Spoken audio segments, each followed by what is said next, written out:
Hola a todos y todas, espero que se encuentren muy bien. Esta es nuestra primera cápsula didáctica del curso Historia de las Ideas Estéticas 2. No es una clase, no es una conferencia, es solo un breve repaso sobre la estética y su debate entre la heteronomía y la autonomía de lo estético. La última clase que nos vimos en el aula y la única, conversamos un poco sobre una formulación muy esquemática del fenómeno estético, que es el objeto, aquello que estudia la estética. Y también hablamos un poco sobre cómo ese fenómeno estético presenta algunas particularidades que son importantes de tener en cuenta y presente durante todo el curso de Historia de las Ideas Estéticas 2. Para aquellos que llevaron conmigo el semestre pasado Historia de las Ideas Estéticas 1, esto es un repaso que no viene nada mal. Y para aquellos que no lo hicieron, es más bien una invitación para que investiguen con mayor profundidad por su cuenta sobre los antecedentes históricos y sistemáticos de la estética contemporánea, que es el objeto de estudio de este segundo curso de Historia de las Ideas Estéticas, la estética que va del siglo XVIII hasta nuestros días. En primer lugar, podríamos empezar diciendo que la historia de las ideas estéticas se divide en dos grandes momentos. El primero, que se desarrolla desde la antigüedad hasta el siglo XVIII, es un momento del planteamiento de preguntas, de tesis, de problemas y teorías sobre lo que hoy llamamos estética, pero que en aquellos siglos no recibía ese nombre, ni tampoco tenía la relevancia ni el lugar de una disciplina diferenciada, demarcada y autónoma. Preguntas sobre la naturaleza de los objetos estéticos, sobre las experiencias estéticas, sobre las categorías estéticas, se encontraban durante este primer momento siempre por debajo, dependientes de preguntas de orden metafísico, ontológico, epistemológico o práctico, ya sea desde el punto de vista ético o desde el punto de vista político. Por esta razón se habla comúnmente de una época de preguntas estéticas antes del nacimiento de la estética, que propiamente se da en el siglo XVIII, durante la Ilustración.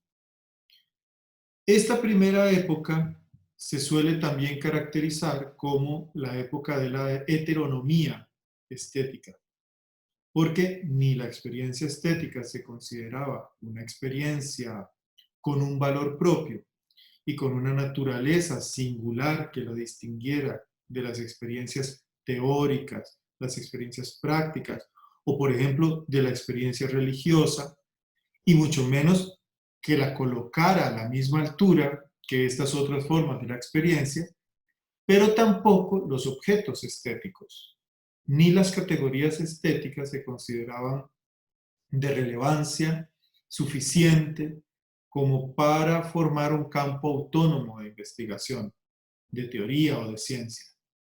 Ya sabemos bien que, por ejemplo, en el caso de los objetos estéticos, ni siquiera existía la noción de arte en el sentido de bellas artes, y mucho menos existía en esta época la noción de artista. Ahora, no digo que no estén presentes estas preocupaciones en el pensamiento de antes del siglo XVIII, porque como vimos el semestre pasado, no solo están, sino que fueron investigaciones de maneras sumamente profundas y totalmente relevantes para la historia de la estética y en general de la civilización occidental. Lo que digo es que esta presencia no constituyó un campo autónomo de conocimiento, una disciplina o una ciencia particular de lo estético, y que por el contrario aparecían, pero como temas subsidiarios, dependientes o subordinados, siempre al servicio de temas propios de la metafísica, la ontología, de la epistemología, de la ética y la política, y mucha atención de la reflexión teológica o de la reflexión retórica, campos que no eran menos importantes en la antigüedad que los otros que acabo de mencionar. Entonces, las preguntas y las cuestiones aparecían no para fundar un campo distinto, no para fundar la estética, sino como una consecuencia de la investigación de otros campos. Por estas razones que se habla de una época de la heteronomía, de la estética, que implica una heteronomía del arte también. Una época en la que el arte, la experiencia estética, las categorías estéticas se debían someter a las leyes o a las pretensiones de regularidad y de normatividad de otros campos y autoridades. Sistemáticamente, en la historia de las ideas estéticas esto es central, porque la heteronomía nos enseña que el problema estético no fue ignorado o despreciado por la reflexión filosófica, nunca, sino que más bien aparece como inevitable, como ineludible para cualquier sistema filosófico, aunque fuera subordinado y dependiendo de las leyes y regulaciones de campos considerados más importantes o fundamentales como los que ya he mencionado. Los argumentos, los conceptos, las teorías de la época de la heteronomía nos muestran entonces una complejidad especial, que es que el pensamiento estético durante esta época de la heteronomía, desde la antigüedad hasta el siglo XVIII, se enfrentaban al reto complejo de la integración de las cuestiones estéticas en la pretensión sistemática de la filosofía. Es decir, cómo incluir estas preguntas dentro y en relación con preguntas de otros campos.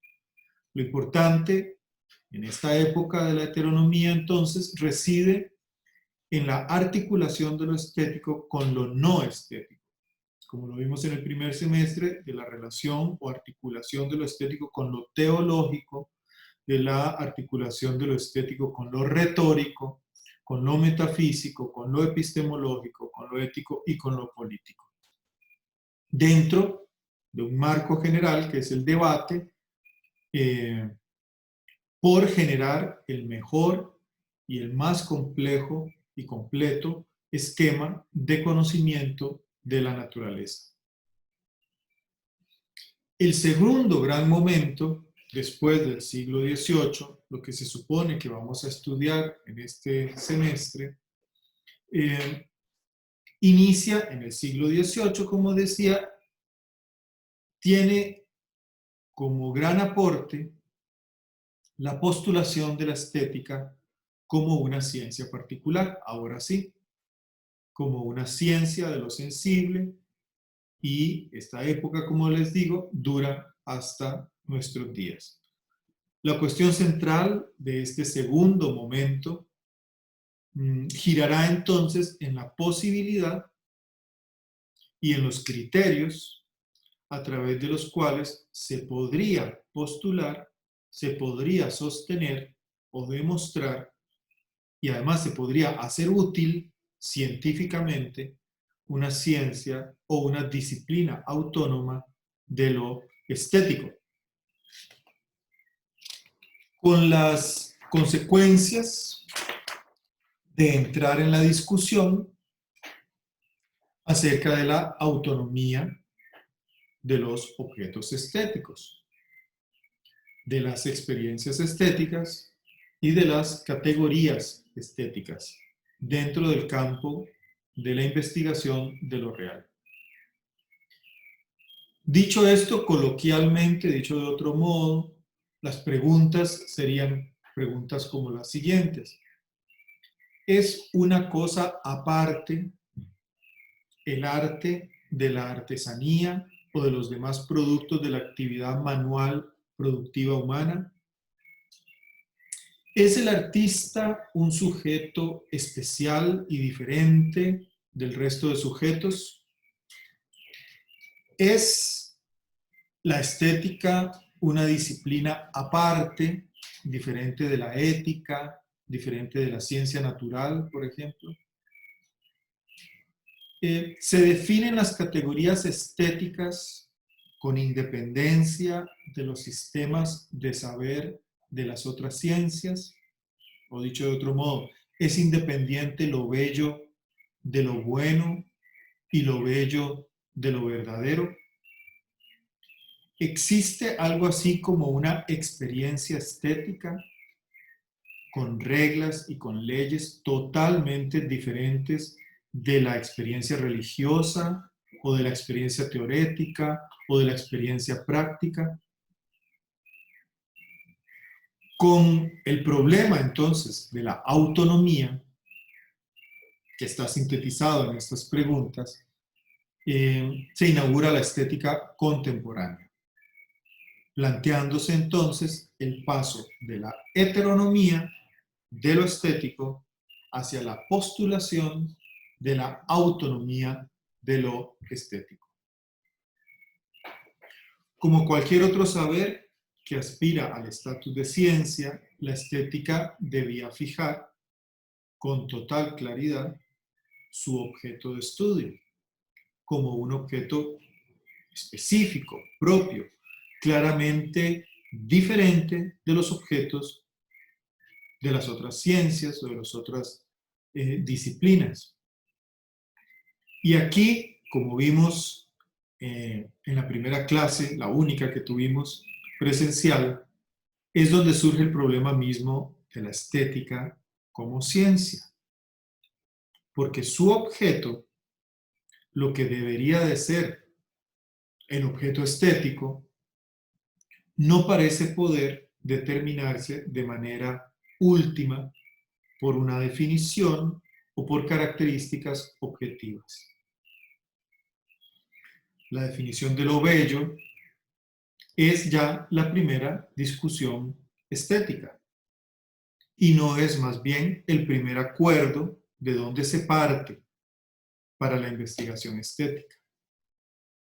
Lo que discutimos todos los seres humanos ante nuestra percepción de la apariencia de los objetos es si es bello o no lo es. Y nunca logramos acuerdo, porque no se puede reducir la belleza a una característica concreta del objeto. Decir, ya la encontré la belleza en el objeto. Ni tampoco se puede reducir la belleza a una propiedad del objeto.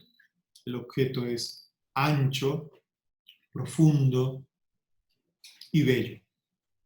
La belleza no forma parte de las propiedades objetivas de los objetos estéticos.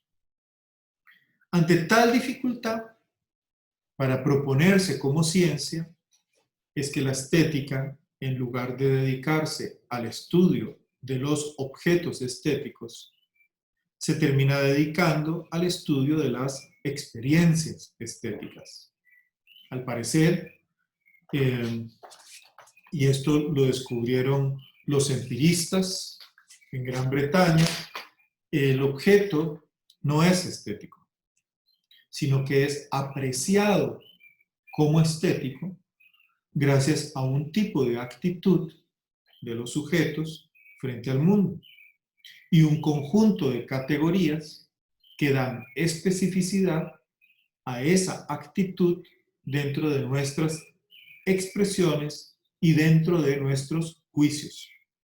Es decir, que el objeto estético, proponer que un objeto es bello, por ejemplo, es el resultado no de características objetivas en el objeto, sino de un tipo de experiencia especial, una experiencia estética, que implica una actitud estética en el sujeto y una serie de categorías estéticas en el juicio que el sujeto hace del objeto.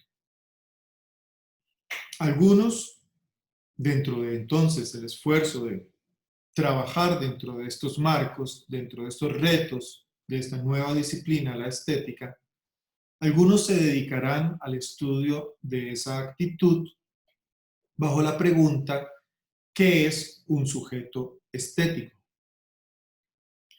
Ya sea para determinarlo de forma psicológica o para determinarlo de manera antropológica, individualmente o generalmente, universal o relativamente. Otros se dedicarán al estudio de las categorías estéticas, es decir, a la semántica y a la lógica de los términos que intentan o que son usados para enunciar y construir proposiciones sobre la experiencia estética. Como cuando decimos que algo nos gusta más que otra cosa, o cuando decimos que algo nos parece más bello que pintoresco, o más terrible o terrorífico o horroroso que sublime. Y cuando se analizan las categorías estéticas, cuando el interés está en la semántica y en la lógica de nuestros juicios estéticos, esto se hace ya sea para depurar ese lenguaje categorial, para hacerlo más preciso, o para disminuirlo a sus fundamentos objetivos, o también para criticarlo como un lenguaje que es impreciso porque es subjetivo y porque es relativo, pensando en que el lenguaje de una disciplina y el lenguaje que refiere a una experiencia debería de ser un lenguaje que sigue el criterio de univocidad, claridad y distinción lógicas y semánticas que cualquier saber debe tener según el ideal moderno de ciencia, que también hablamos sobre él el semestre pasado. Otros, un tercer grupo, se dedicarán al estudio de los juicios, entendidos no como enunciados acerca del mundo, no sobre proposiciones que pretenden decir algo sobre el mundo, sino como juicios de carácter reflexivo. Esto es, juicios que dicen algo sobre la misma enunciación o sobre la situación de la enunciación o sobre el sujeto de la enunciación. Juicios como estos son relevantes porque son juicios sobre sí mismos, o sea, sobre el contexto de su misma posibilidad y sobre el sujeto o la persona que los enuncia. La primera opción que dimos, estudiar el sujeto estético, da lugar al estudio de la experiencia estética y a las teorías de la experiencia estética. El estudio de la representación, el estudio de la sensibilidad, de la emotividad, del gusto, de la institucionalización de la experiencia estética.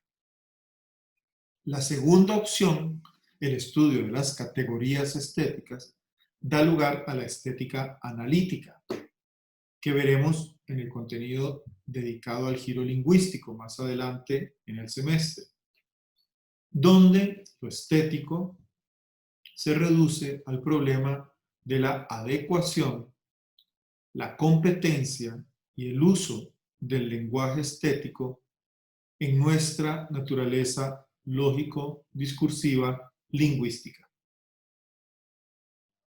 La tercera opción, la del estudio de los juicios, pero como juicios reflexivos, no como enunciados sobre el mundo, da lugar al estudio crítico de la estética, como una investigación de la subjetividad a través del juicio. No solo de la subjetividad que somos, en términos de la naturaleza humana, cada uno y todos y todas, sino también de la subjetividad que es producida en el mismo juicio, es decir, de la producción de subjetividad a través de la experiencia y de nuestra manera de lidiar con las diferentes formas de experiencia que tenemos. Aquí es muy importante porque entonces hay una determinación natural, ¿no? El sujeto que somos todos y todas, por naturaleza, una determinación natural de la experiencia, pero también, por otro lado, está la determinación natural de cada uno de nosotros como individuo que nos hace diferentes entre sí. Y en tercer lugar, la determinación empírica, estética del individuo como subjetividad a través de una experiencia de tipo especial, la experiencia estética. En este caso, en este último caso, hablaríamos de una producción estética del sujeto. No de una experiencia estética del sujeto, sino de la experiencia estética como aquella experiencia en donde se produce subjetividad. Recapitulando entonces, la pretensión de la Ilustración en el siglo XVIII de fundar una nueva ciencia, una ciencia de lo sensible, que reciba el nombre de estética, depende de qué tanto se pueda determinar el campo de su estudio. Este campo no se puede determinar por el objeto estético, sobre el que hay discusión, sobre el que hay disputa, sin lograr acuerdo por su objetividad misma.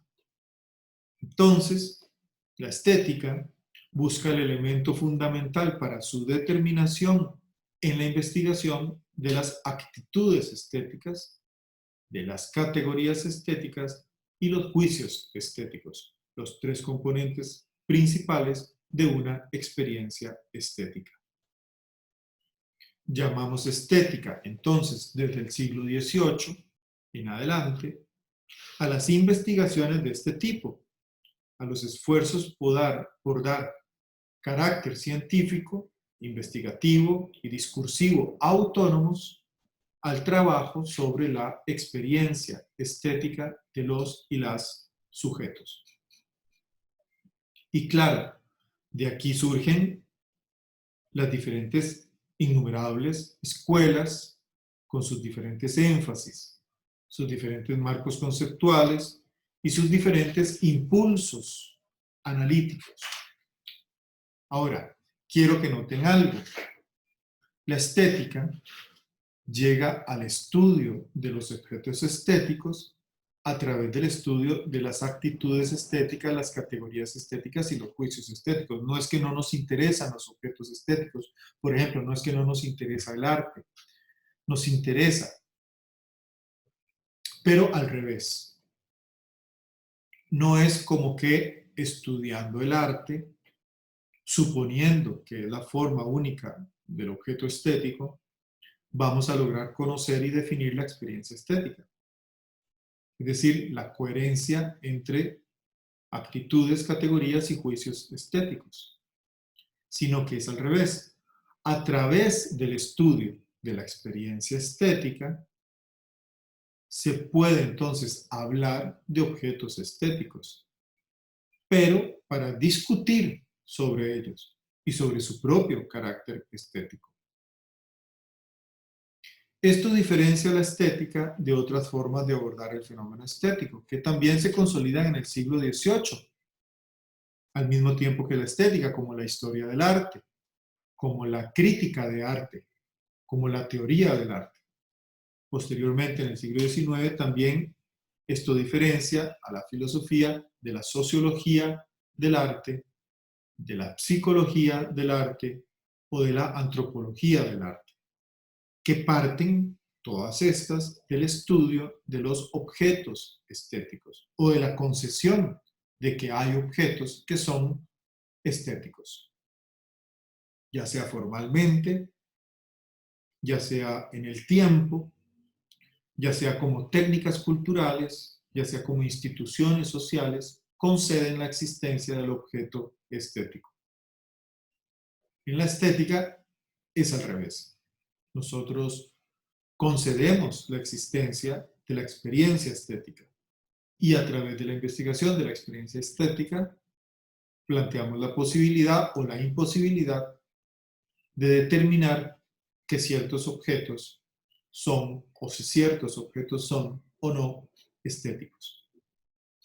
Dicho esto, que me parece fundamental para poder empezar, para poder distinguir lo que vamos a estudiar durante este semestre, podemos dejar aquí esta cápsula introductoria y pasar en la siguiente a resumir el aporte de Immanuel Kant en la crítica del discernimiento, en su libro La crítica del discernimiento, la crítica del juicio, la crítica de la facultad de juzgar, a la historia de las ideas estéticas. Un aporte, dicho sea de paso, que es absolutamente fundamental y revolucionario en la historia de las ideas estéticas.